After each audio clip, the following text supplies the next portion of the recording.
जळगाव जिल्ह्यातील चोपडा तालुक्यात मोठ्या प्रमाणात गव्हाची पेरणी केली जाते। सध्या मार्च महिन्याच्या पहिल्या आठवड्यात उन्हाची तीव्रता वाढू लागली असून गव्हाची पिके परिपक्व होताना दिसत आहेत। पूर्वी गहू काढण्यासाठी शेतकरी मजुरांच्या सहाय्याने कापणी करून गहू गोळा करणे, जुड्या बांधणे आणि काही दिवस उन्हात शेतात वाळत ठेवणे, त्यानंतर गहू काढणे अशी प्रक्रिया करत असत। या संपूर्ण प्रक्रियेला साधारण 4 ते 5 दिवस लागायचे। तसेच मजुरीचा खर्चही मोठ्या प्रमाणात होत असे। मात्र आता वेळ आणि पैशांची बचत होत असल्याने परराज्यातून आलेल्या गहू काढणीच्या मशीनला शेतकरी पसंती देत आहेत। मशीनच्या सहाय्याने गव्हाची काढणी केल्यानंतर लगेचच गहू बाजारात विक्रीसाठी घेऊन जाता येत असल्याने शेतकरी मशीनद्वारे काढणीला प्राधान्य देत आहेत। बाईट गहू उत्पादक शेतकरी।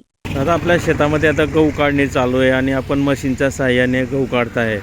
आधी मजुराच्या सहाय्याने गहू काढले जायचे। हार्वेस्टरचा एक फायदा असा आहे, हे म्हणजे टाईम कमी आणि म्हणजे समजा आता 1 तासात 1.5 तासात 2 बिघे शेत हे काढलं जातं आणि शेतकरीचा वेळही वाचतो आणि समजा आपण हे कापणी मजुरांच्या सहाय्याने जर केलं तर त्याला 3 पटची मजुरी जास्त लागते।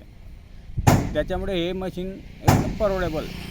म्हणजे मजुराच्या सहाय्याने जर काढणी केली असती तर आधी कापणी केली असती, कापणी केली असते मग तर मग त्याला भरपूर आहे ना मजुरी आहे का, म्हणजे त्याला गोळा करणं, पेंडी बांधणं, गोळा करणं, परत त्याला म्हणजे मशीनच्या सहाय्याने काढणं, ट्रॅक्टरच्या सहाय्याने म्हणा किंवा काय, त्याला 3 पटची मजुरी जास्त लागते आणि 2-3 दिवस कालावधी लागत असेल त्याला।